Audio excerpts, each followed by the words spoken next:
Now at 6, as the government shutdown continues, the consequences are continuing to spread. Now farmers could feel the effects. We are in day 2 of the government shutdown, with lawmakers on both sides unable to reach an agreement. And as the gridlock continues, the effects are rippling across the country. President Barack Obama has called Democratic and Republican congressional leaders to the White House for a meeting. Spokesman Jay Carney says the president will be impressing upon them the consequences of the shutdown, but will not be offering, quote, concessions to Republicans in exchange for not tanking the economy, end quote.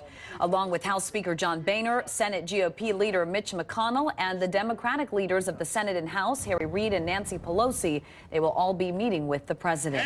Wisconsin's agriculture industry is also likely to feel the impact of the shutdown. NBC 15's Madeline Anderson caught up with some local farmers today at the World Dairy Expo and joins us now with more.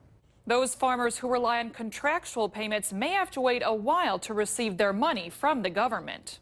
From trimming to feeding to cleaning, those at the World Dairy Expo certainly have their hands full. This is a gathering place for people interested in the dairy industry. Whether you're dealing with feeds or equipment or genetics or even products, it's all found here. But one thing farmers don't want to deal with this week, congressional gridlock. Thanks to the government shutdown, payments that usually come on October 1st for farmers who participate in the Milk Income Loss Program or Land Conservation Program will likely be delayed. Every farmer will feel it differently.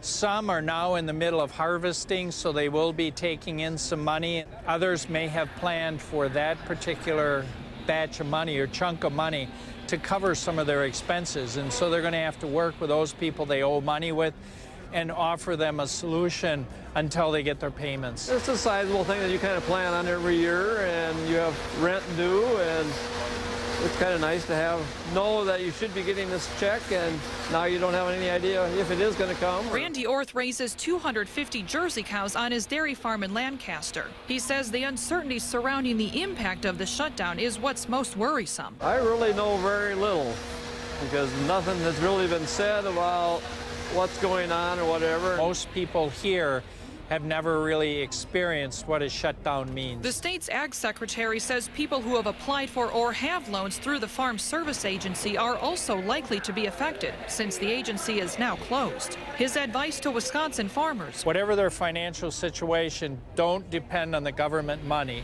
Be happy when it arrives. Now, once the government is back up and running, farmers should receive their checks, but they could be the last ones since the program was part of the Farm Bill and its extension expired on September 30th.